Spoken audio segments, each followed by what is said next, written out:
Hola amigos, soy Javadev. Bienvenidos a este pequeño episodio de actualización, el cual veréis que tiene un nombre un tanto curioso. 99 problemas, 99 problems. Si sois mínimamente aficionados a la música, eso os sonará muy familiar, ya que originalmente era la canción de cierto rapero muy famoso. Posteriormente se hizo un mashup con un grupo de rock alternativo también bastante famoso, y desde entonces habitualmente los raperos y raperas han ido usando este término de 99 problemas en sus canciones. Originalmente, ahorrándonos el lenguaje explícito, la canción decía algo así como: tengo 99 problemas y una mujer no es ninguno de ellos. Dejando de lado todo el rollo rapero, gangsta, machista, feminista y todo eso, esto se podría aplicar a la programación en parte, o incluso más allá, porque 99 problemas son realmente pocos comparado con la realidad de lo que encontramos cada día programando. Así que este episodio trata un poco sobre lo que ha estado pasando en los últimos días con el canal, sobre por qué hay tan pocos vídeos sobre juego de rol, que es lo que casi todos estáis esperando, me parece. Así que bien, eso es lo que está pasando con el juego, que me estoy encontrando con 99 problems. Bueno, en realidad no son 99, pero son bastantes. Lo que pasa es que no quiero desarrollar el juego y estar todo el rato cometiendo fallos para luego tener que reescribirlos. Así que estoy tardando más de la cuenta, porque en mi tiempo libre, en vez de hacer un episodio, porque sí, como sea, de cualquier manera, lo que hago es intentar programar y resolver los problemas que estoy encontrando. Porque lo que quiero es, aunque sea poco lo que tenemos del juego, dejarlo en el estado más limpio, ordenado posible, y además preparado para poder crecer en el futuro, porque ahora estamos programando y hay cosas que no estamos incluyendo, pero tarde o temprano tendrán que aparecer. Así que lo estoy intentando preparar, lo que por supuesto es difícil porque no puedo prever el futuro, así que no sé lo que pasará y lo que necesitaremos. Así que más o menos me estoy rompiendo la cabeza para lograrlo. Entonces, el propósito de este episodio es simplemente comentaros, poneros al día sobre todos los problemas que me estoy encontrando, cómo los estoy intentando resolver, y por eso es por lo que están tardando tanto los vídeos en aparecer últimamente. Así que vamos a empezar a hablar de estos problemas. El primer problema son los controles. Esto me parece que el usuario Necronicable lo comentó y bueno, alguien pidió, creo que era él, que el personaje se moviera solo en 4 direcciones, en 2 ejes, horizontal y vertical, porque ahora mismo el personaje se mueve en 4 ejes, es decir, en 8 direcciones, arriba, abajo, izquierda, derecha y en las 4 diagonales. Entonces, me parece razonable lo que se pide, lo que pasa es que es difícil de hacer. Es decir, no es difícil de hacer, podemos lograr que el personaje solo se mueva izquierda, derecha, arriba o abajo. Lo que pasa es que sucede un fenómeno que no podemos, o yo por lo menos todavía no he podido arreglar y por eso no lo he hecho, que es que las teclas no se sobreescriben bien. Es decir, pensad en cualquier juego que hayáis jugado por el estilo. Normalmente, si estáis andando arriba, por ejemplo, estáis acostumbrados a que sin soltar el botón, cuando pulséis izquierda o derecha, el personaje vaya automáticamente hacia la izquierda o la derecha, de forma que ya podéis soltar el botón arriba.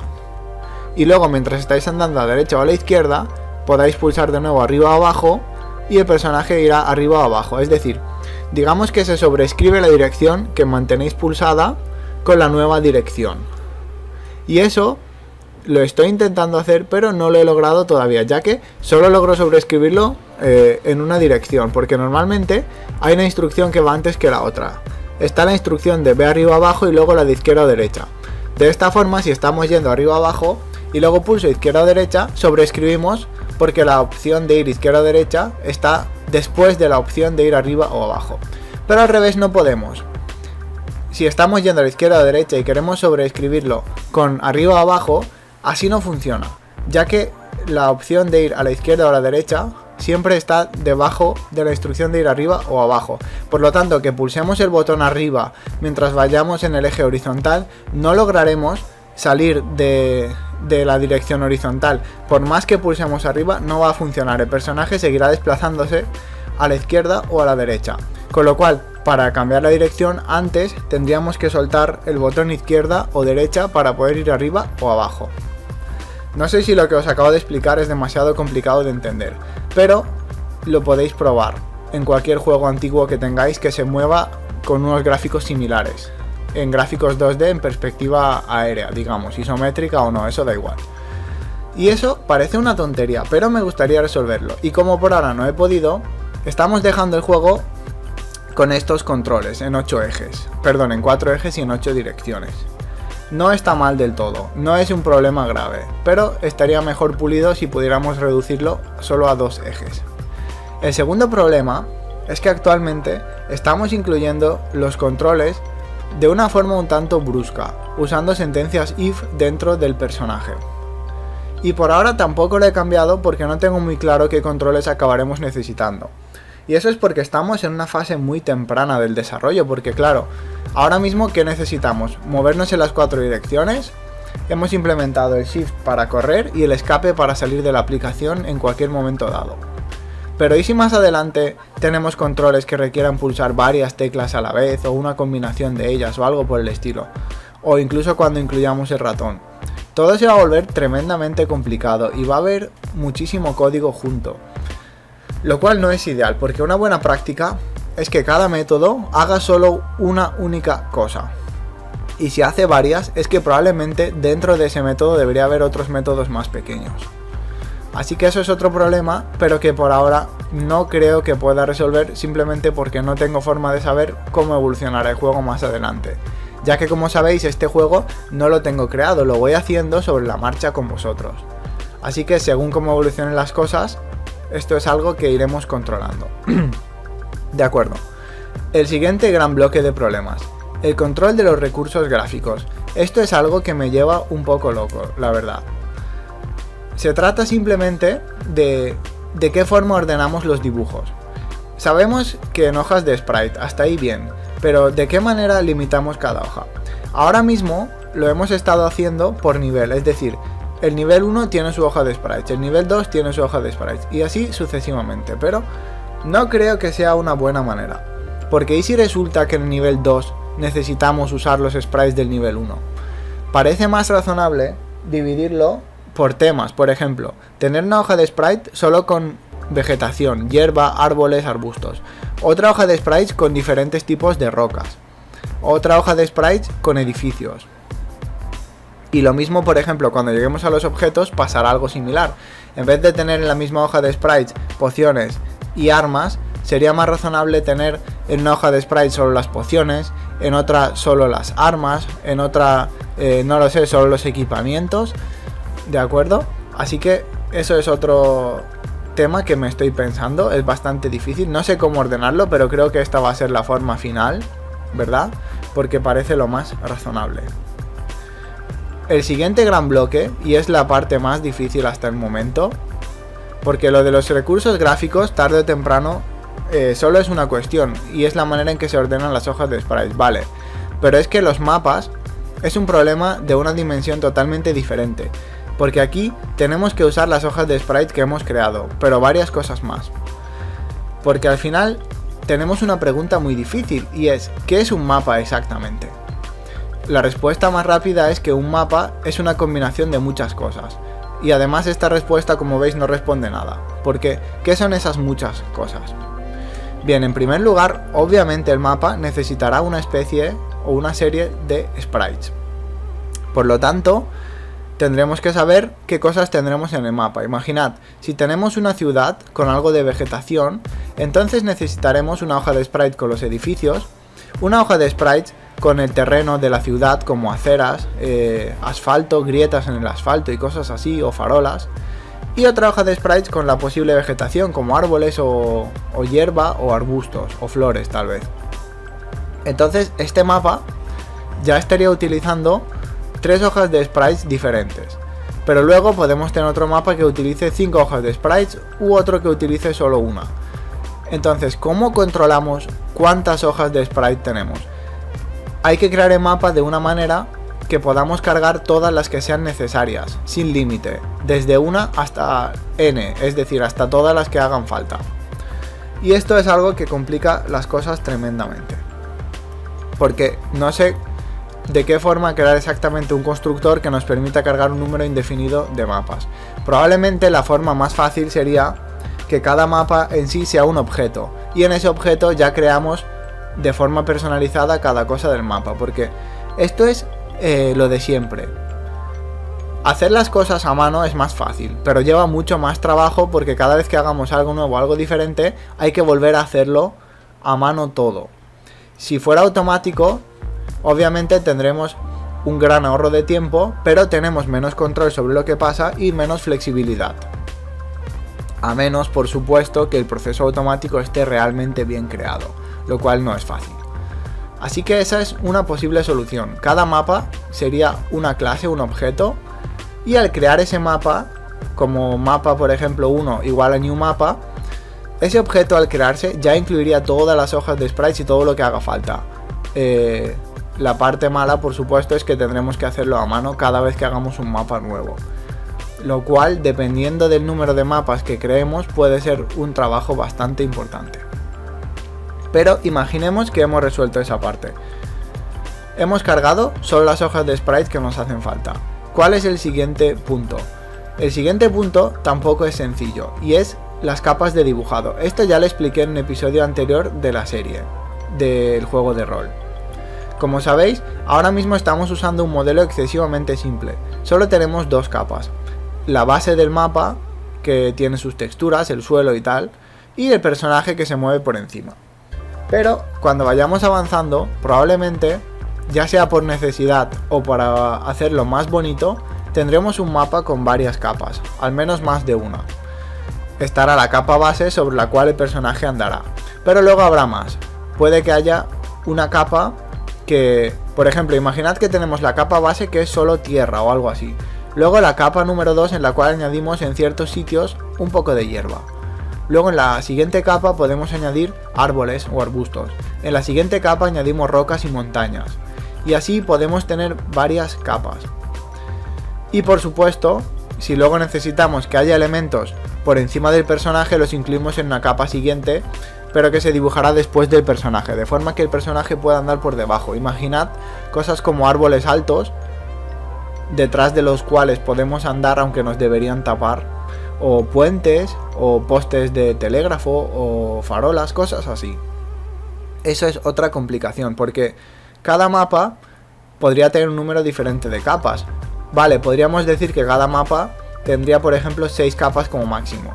Pero, ¿y si no las necesitamos? ¿Qué sentido tiene crear objetos que estén ocupando la memoria RAM y no se usen en ningún momento?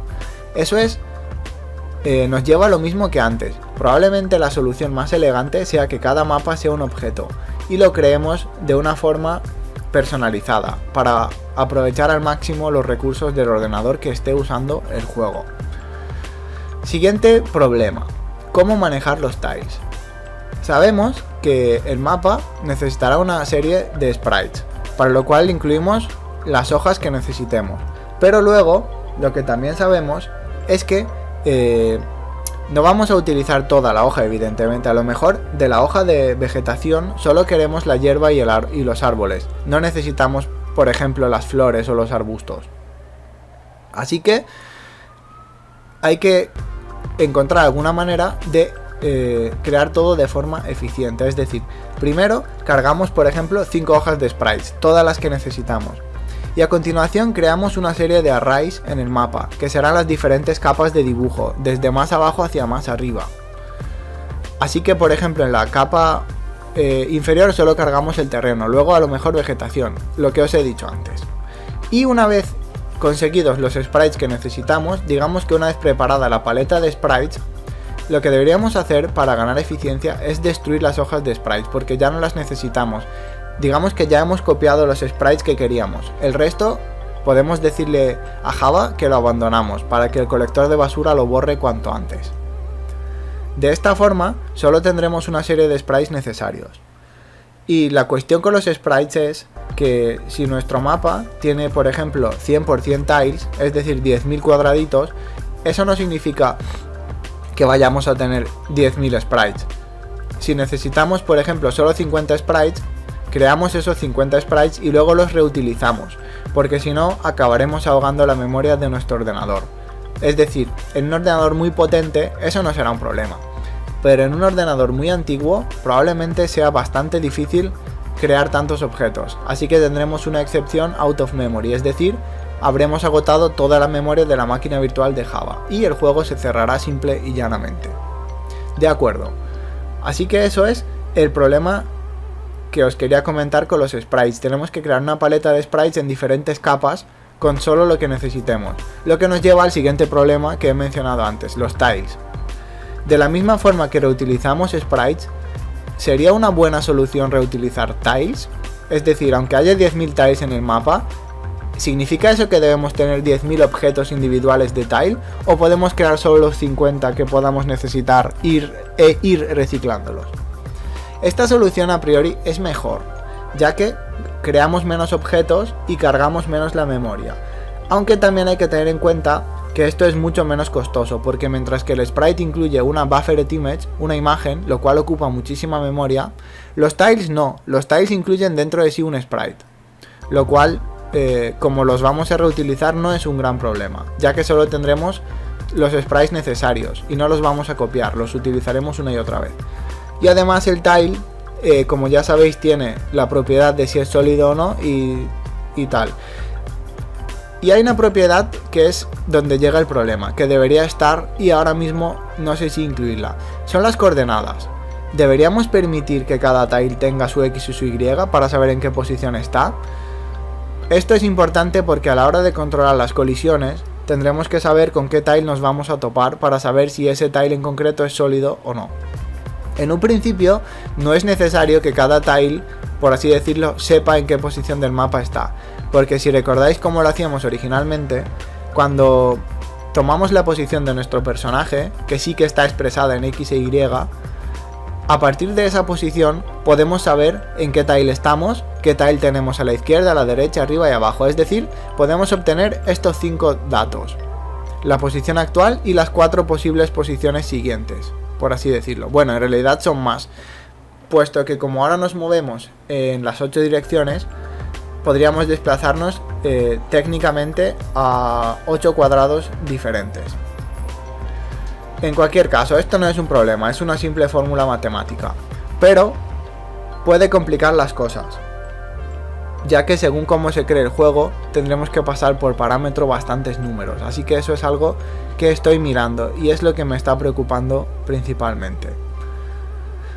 Más adelante hablamos un poco más de esto, ya que es importante lo de las coordenadas y las colisiones. El siguiente punto importante es controlar de forma eficiente cómo se dibuja el mapa. Y esto parece una gran tontería, pero os aseguro que no lo es. Porque imaginad que, como os he dicho, nuestro mapa tiene 6 capas, porque vamos a añadir tantos objetos para darle más detalle. Es decir, imaginad, por ejemplo, en vez de tener un tile en el cual tenemos hierba y otro en el cual tenemos hierba con árbol, eso es un poco inútil, porque ¿qué sentido tendría tener que dibujar tantas veces primero hierba, luego hierba con árbol y tal? ¿No sería más fácil tener un tile de hierba, es decir, un sprite, perdón, me estoy expresando mal, un sprite de hierba? A continuación, si queremos que haya un árbol, simplemente ponemos un sprite transparente con un árbol y el fondo vacío encima de la hierba y ya está, tenemos un árbol con hierba. Eso nos permite ahorrar mucho espacio en la hoja de sprites. Por lo tanto, al final las capas se van a hacer casi que imprescindibles. Y ahí está la cuestión. En ciertos casos, a lo mejor no nos interesa dibujar las 6 capas una detrás de otra, porque habrá elementos que ya no serán visibles. Por ejemplo, imaginad que en la capa más baja tenemos, pues eso, un campo de hierba, y en la capa más alta tenemos edificios como casas. Lo más rápido sería que la capa de hierba sea todo el mapa y luego colocar encima lo que haga falta. Así pues, eso nos ahorra tiempo, porque en vez de decirle a la capa de hierba en qué cuadrados debe haber hierba y en cuáles no, simplemente lo llenamos todo de hierba. Pero luego, a la hora de dibujar, tenemos que decidir, por ejemplo, si en este tile resulta que hay una casa, entonces tenemos que decirle al mapa que ya no dibuje nada más en ese tile, porque no se va a ver. Por ejemplo, si en este tile hay una casa, ya no hace falta que dibujes debajo ni hierba, ni rocas, ni nada, porque no se va a ver, solo se va a ver la casa. Eso nos ahorra mucho tiempo en cada ciclo de dibujo. Además de que acelera mucho las cosas, porque el dibujo de todo lo que vamos a hacer en nuestro juego es la operación más costosa para el procesador y para el ordenador en general. Con lo cual, cuantos menos dibujos hagamos, tanto mejor. Así que eso es lo ideal, controlar de una forma eficiente con algún sistema de sentencias if o algo por el estilo, cómo vamos a lograr que todo se dibuje sin muchos problemas. De acuerdo. Más cosas. Preparar los mapas. Esto ya lo he explicado un poco antes. Probablemente lo ideal será que preparemos cada mapa a mano, lo cual incluye el siguiente gran problema. El mapa tiene una serie de elementos, como os he dicho. Está la paleta de sprites de la cual hemos hablado, que son todos los sprites que necesitaremos. Luego el siguiente elemento será la disposición del mapa, es decir, cómo ordenaremos esos sprites en tiles para que el mapa tenga una forma y no sea un lío al azar. Y luego tendremos otro elemento que serán las colisiones, si los tiles son colisionables o no. Puesto que estamos en un juego 2D, el mapa al final, lo mires como lo mires, siempre va a ser una rejilla de líneas horizontales y verticales. Y esto nos permite hacer las cosas de dos maneras. La primera forma es la que hemos utilizado originalmente, prepararlo por imagen. Solo que ahora lo estoy intentando hacer de forma algo más sencilla. Es decir, podríamos tener una imagen de píxeles en la cual cada píxel, según su color, corresponda a un sprite diferente. Y luego podemos tener otro documento de imagen con cuadrados solo negros y blancos, donde los cuadrados blancos sean no colisionables y los negros sean colisionables. Así que cuando lo leamos podemos guardar en un array que, por ejemplo, el tile en la posición 2, 4, es decir, x2, y4, es colisionable, porque ahí había un píxel negro en la imagen.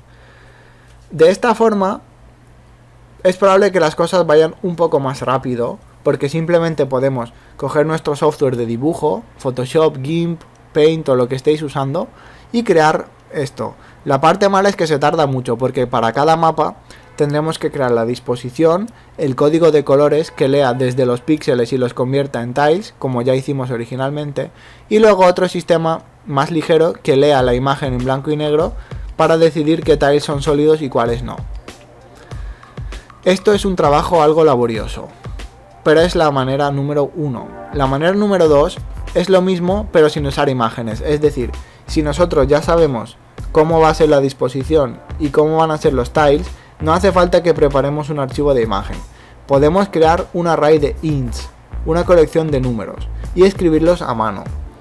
Por ejemplo, en la casilla 00 del mapa, el tile número 5, en la casilla 01 el tile número 10, y así sucesivamente. Creamos un array con el tamaño del propio mapa y escribiríamos a mano en cada valor el número de tile que queremos que aparezca. Y esto es también complicado, porque si recordáis os he dicho que tenemos que tener varias capas de dibujo, así que aquí viene el lío aún más grande. Tendremos que usar los sprites de una forma correcta, y eso es lo que no logro del todo resolver todavía. Estoy trabajando en ello. Supongo que lo más fácil sería, como os he mencionado antes, trabajar por capas para acabar mucho antes. Hacer una capa base que puede ser césped o asfalto o arena, y luego por encima ir añadiendo elementos que pueden ser transparentes o no. Así que en cada mapa deberemos escribir en cada capa independiente los sprites que tienen que estar formados. Suponiendo que es una capa bastante universal, como todo cubierto de hierba, pues simplemente crearemos el array y le diremos con un bucle for que se llene automáticamente de hierba. Eso es lo más fácil. Lo difícil viene luego cuando hay que añadir todos los demás elementos, como pueden ser paredes o arbustos o casas. Eso habrá que hacerlo a mano. Pero la cuestión de lo que os estoy explicando aquí es que lo podemos hacer sin imágenes. Podemos simplemente escribir los valores en el array en el orden que querramos y ya está.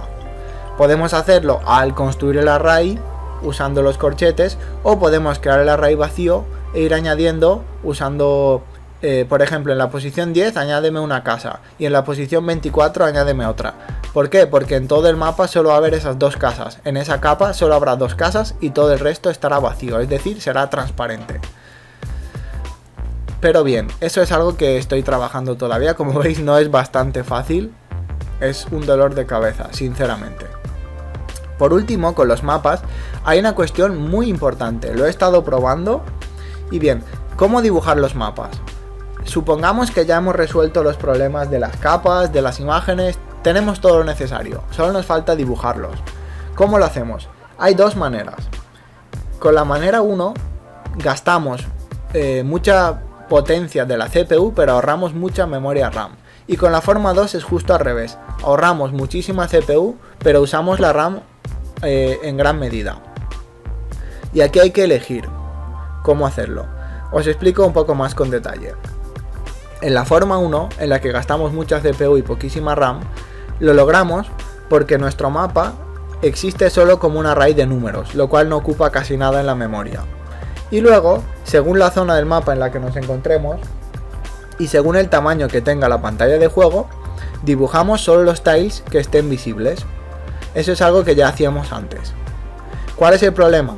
Que al ir moviéndonos, iremos viendo diferentes tiles. Por ejemplo, imaginad que debido al tamaño de nuestra pantalla y al tamaño de los tiles, digamos que en cada momento dado en pantalla puede haber aproximadamente unos 60 tiles dibujados. Esos son 60 operaciones de dibujo en cada ciclo de dibujado. Como os he dicho antes, las operaciones de dibujo son caras para el sistema y ralentizan mucho las cosas. Así que hay que tener cuidado. La segunda forma es, en vez de dibujar cada tile uno por uno, es coger todo el mapa y dibujarlo en una imagen Buffered Image gigante. Coger el array de tiles y dibujar una imagen, por ejemplo, de 3000 por 3000 píxeles, en la cual, por ejemplo, puede haber 100 por 100 cuadraditos, o no lo sé. No estoy diciendo un ejemplo exacto ni matemáticamente correcto, solo os estoy dando el ejemplo, ¿de acuerdo?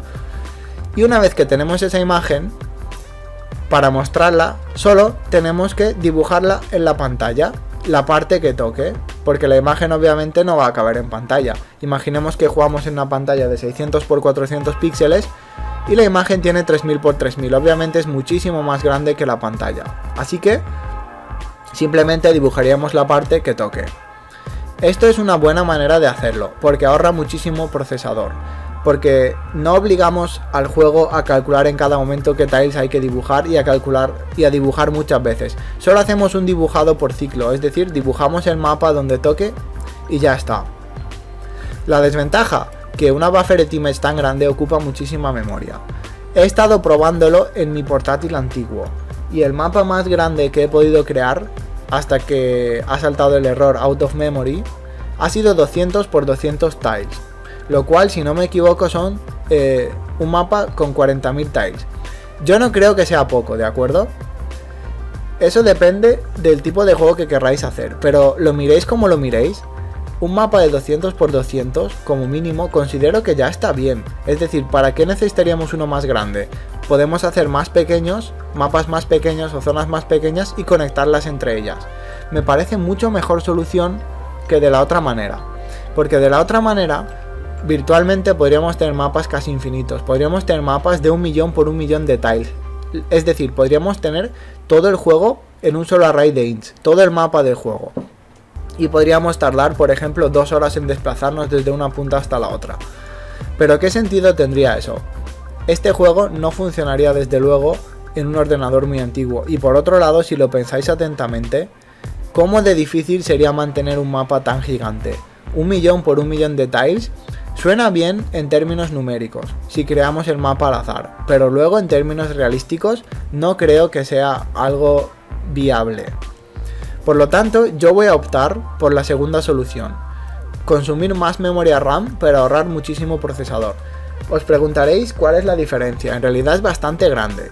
Si usamos el primer método, dibujar cada tile en su sitio, esto consume 3 veces más de procesador que de la otra manera, es decir, para que os hagáis la idea, si dibujamos cada tile en su sitio, a lo mejor alcanzamos 100 frames por segundo, pero si en vez de eso dibujamos toda la imagen y solo la dibujamos en el sitio que toque, Así podremos llegar hasta más de 300 frames por segundo, y estos son datos reales que he obtenido en mi portátil.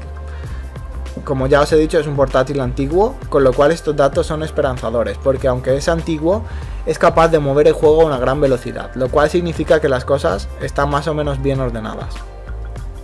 La segunda ventaja de esto es que volvemos a lo de antes. ¿Y si tenemos 6 capas?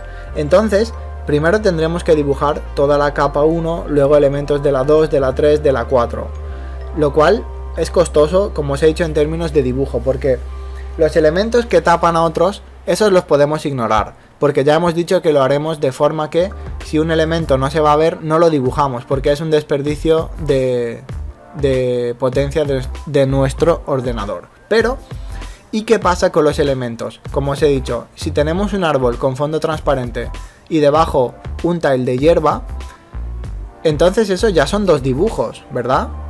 Porque tenemos que dibujar el árbol y luego debajo la hierba, o al revés, dibujamos la hierba y luego encima el árbol. Como sea, la cuestión es que son 2 dibujos para rellenar un solo tile. Y eso ya nos daría aún más operaciones de dibujado por cada ciclo, con lo cual en vez de 100 frames por segundo, a lo mejor bajaría incluso más, a 60 o a 40, o algún número absolutamente injugable, para un procesador poco potente. De la otra manera, como vamos a crear una buffered image que ya contenga el mapa preparado, eso nos permite, de una manera u otra, trabajar más rápido, porque en vez de dibujar en pantalla, con ese método lo que hacemos es dibujar en un archivo buffered image. Esto ya lo expliqué, creo, en el último episodio de la serie. Dibujar en una imagen es muchísimo más rápido, porque aunque se llame dibujar, lo que hacemos realmente es simplemente escribir en la memoria, mientras que dibujar en pantalla realmente implica dibujar píxeles en la pantalla. Por eso mismo, esta forma es la que he elegido, me parece mucho más eficiente. El problema, de nuevo, es el que tenemos. Realmente no vamos a poder hacer el mapa en una sola imagen, tendremos que usar como mínimo 2. Es decir, en primer lugar, todos los elementos que estén debajo del personaje, luego tendremos que dibujar el personaje, y luego tendremos una segunda imagen del mapa con los elementos que estén por encima del personaje, con fondos transparentes. Porque si todo el mapa estuviera en una sola imagen y luego dibujamos el personaje sería capaz de andar por encima de elementos que deberían taparle, como árboles altos o muros o puentes o cosas así. Pero aún así, aunque tengamos que dibujar varias capas de mapa, eso seguirá siendo mucho más eficiente que tener que dibujar todos los tiles de la pantalla uno por uno en cada ciclo de dibujo. Esto es un lío, pero creo que es lo más fácil de resolver. Lo difícil es presentar el mapa de una forma ordenada, es decir, proporcionar las hojas, los sprites, los tiles y las colisiones de la forma correcta. De acuerdo. Eso creo que no va a haber forma de hacerlo ni rápido ni fácil. Es decir, más o menos podrá ser fácil, pero no rápido, porque en cada mapa nos tendremos que sentar, planear cómo será nuestro mapa. Por ejemplo, si es una ciudad, primero tendremos que dibujarla, ¿verdad? Los edificios, las calles y todo en Photoshop para saber cómo será el mapa. Y luego tendremos que preparar en sí los sprites necesarios y demás. Así que eso va a haber que echarle algo de trabajo. Esto es todo sobre los mapas. Siguiente problema, colisiones. Puede ser que ya lo expliqué antes, en algún episodio. Os comenté que estaba teniendo dificultades, porque en sí las colisiones no son muy difíciles de lograr, pero lo que yo quiero es crear un sistema universal de colisiones. Probablemente no tenéis ni idea de lo útil que va a ser eso a largo plazo, porque al final cualquier interacción de nuestro juego en su mayor parte se va a basar en este sistema. La más básica ya la sabéis. Vamos andando y no deberíamos atravesar las paredes, eso es una colisión, pero habrá más. Si vamos andando, tampoco deberíamos ser capaces de atravesar a otros personajes no jugadores o a los enemigos, eso es otra colisión. Si disparamos, por ejemplo, una bola de fuego, esta debería ser incapaz de atravesar las paredes, otra colisión, o si toca a un enemigo, entonces deberíamos hacerle daño, otra colisión, ¿verdad? Si andamos y resulta que hay un objeto, deberíamos ser capaces de ponernos encima y al pulsar el botón de recoger objeto, recogerlo. O en su defecto, pasar por encima y recogerlo automáticamente. Eso es otra colisión, ya que detectamos si nuestro personaje está tocando el objeto o no. Y habrá una colisión que a lo mejor no os imagináis, pero también va a estar ahí, que va a ser dibujar un cuadrado de un píxel por un píxel en la punta de nuestro cursor. Y de esta forma sabremos en qué posición está nuestro cursor. Es decir, podemos usar otros sistemas, aunque este realmente también está bien, es eficiente. Eso me lo pensaré, tal vez no lo haga, porque las clases que manejan el ratón nos permiten saber en todo momento la X e Y del ratón. Pero igualmente, si queremos crear como una colección artificial, por ejemplo en el menú, imaginemos que todos nuestros botones son rectángulos. Así que si creamos eso, un rectángulo de 1 por 1 en la punta del cursor, y averiguamos si está tocando el rectángulo del botón, sabremos si al clicar vamos a activar el botón o no.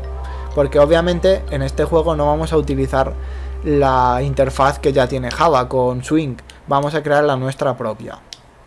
Así que eso es complicado, pero si lográramos crear un sistema de colisiones universal, podríamos ahorrarnos mucho trabajo en el futuro, eso está bien. Y luego hay una serie de problemas generales que también están presentes, y eso es algo que suele pasar en cualquier programa, no solo en este juego.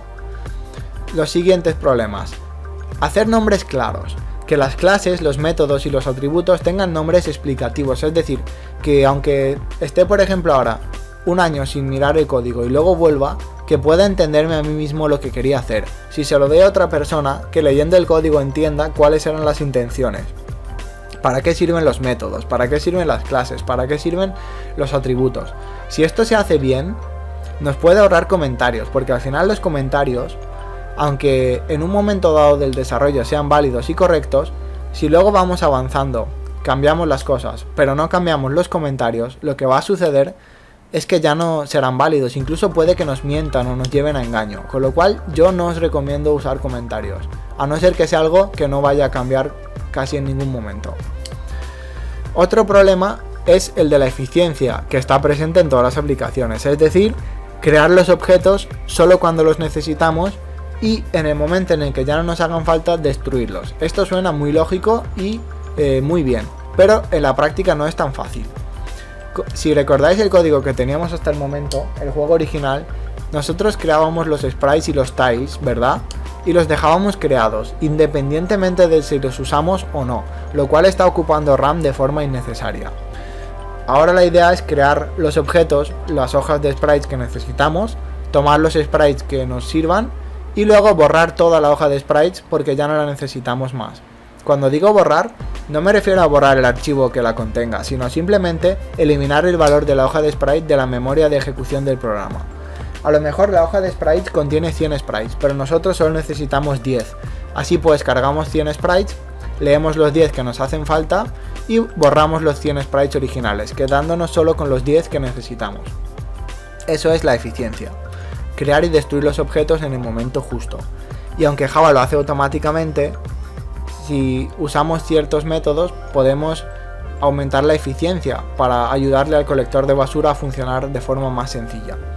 Y por último, hay otra cosa que no estoy haciendo, pero deberíamos hacer, aunque será más adelante porque es un poco aburrido y no muy necesario por ahora, es controlar las excepciones.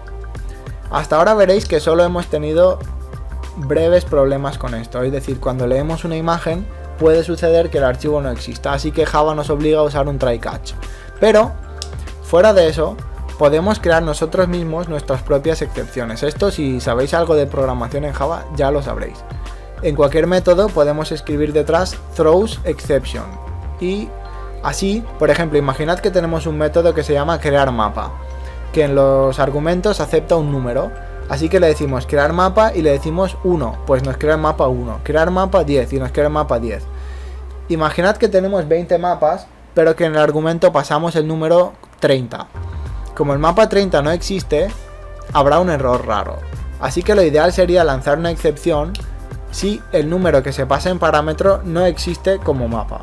De esta forma, cuando el juego falle, en vez de tener que preguntarnos qué sucedió o buscar null pointer exceptions y cosas así, simplemente nos saldrá una excepción que nosotros habremos creado y nos dirá: has pasado un número de mapa que no existe.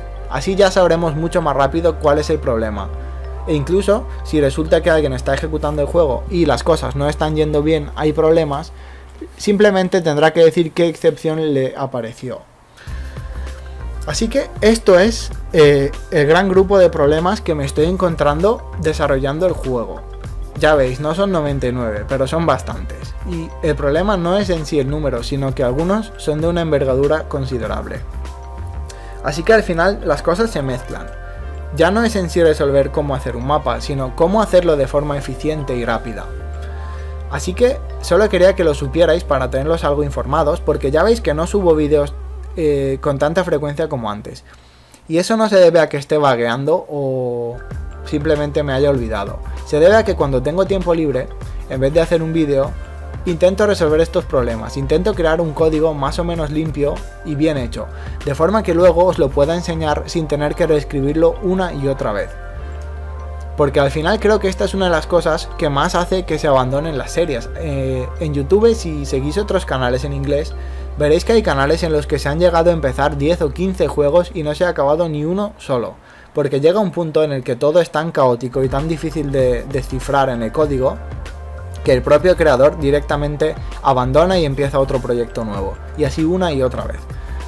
Yo creo que merece la pena tomarse un poco de tiempo, hacer las cosas bien y luego todo será más rápido y más fácil. Más aún teniendo en cuenta que muchos de vosotros probablemente estéis viendo esto porque no sabéis programar o no sabéis en sí programar un juego. Con lo cual, cuanto más fácil sea el código, mucho mejor para todos, porque menos problemas tendréis luego. Así que esa es la razón por la que hay tan pocos episodios. No os preocupéis, no me he olvidado ni lo he abandonado, sigo trabajando en ello. En cuanto haya resuelto algún gran grupo de estos problemas, podemos avanzar un poco más. Lo que estoy haciendo ahora es intentar resolver lo de los mapas. En cuanto lo hagamos, podremos avanzar un poco más. Así que no os desesperéis, con paciencia.